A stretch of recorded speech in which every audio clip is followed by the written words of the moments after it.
Who gave coalition forces in Libya the right to eliminate Gaddafi? Well, that's the question Vladimir Putin's been asking during an official visit to Denmark. The Russian premier also said NATO has effectively joined one of the warring sides in the conflict, and more responsible action should be taken instead. RT's Daniel Bushell joins us now live for this in Brussels. Daniel, so the Russian Prime Minister has effectively lashed out on the operation there in Libya.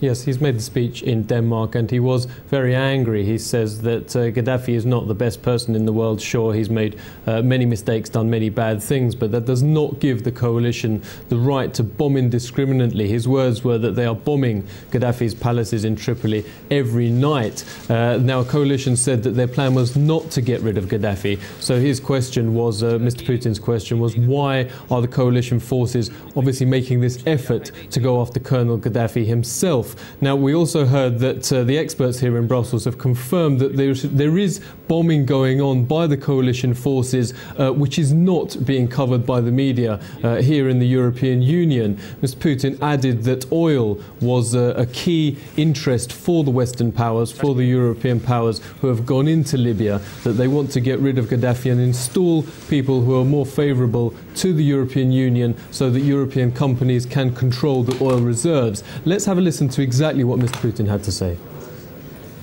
The coalition said destroying Gaddafi was not their goal. Then why bomb his palaces? Now some officials have claimed that eliminating him was in fact their goal. Who gave them that right? Did he have a fair trial? Returning to the no-fly zone, the bombings are destroying the country's entire infrastructure. When the so-called civilized world uses all its military power against a small country destroying what's been created by generations, I don't know if that's good.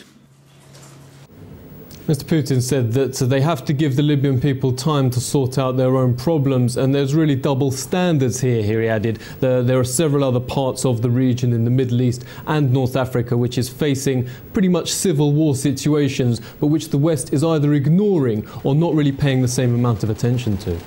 Well, Daniel, there have been reports about an EU plan to send army convoys to assist humanitarian aid there in Libya. Of course, there'll be those who say, well, this is really the start of a military ground operation, something, of course, that allies were adamant wouldn't happen.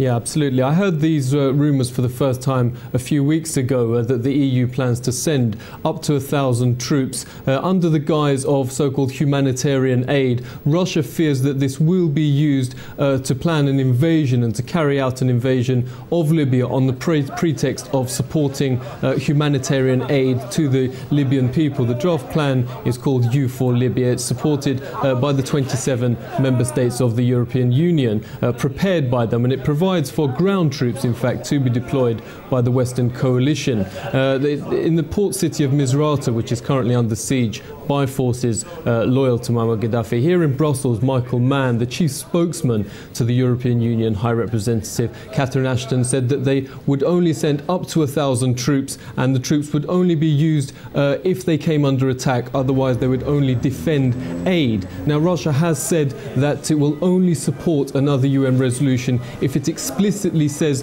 that it will not continue the violence, that if it ends the violence and starts negotiations, then that is the only condition under which they would support that. Now, I've been speaking to military analysts here in Brussels, and they confirm that ground troops are already in operation in Libya. This is not being covered by the media in the European Union, but troops are already in operation, and they are pushing forward in Libya with Colonel Gaddafi as the target. Daniel, thanks very much indeed for that. That's Daniel Bushell live there in Brussels.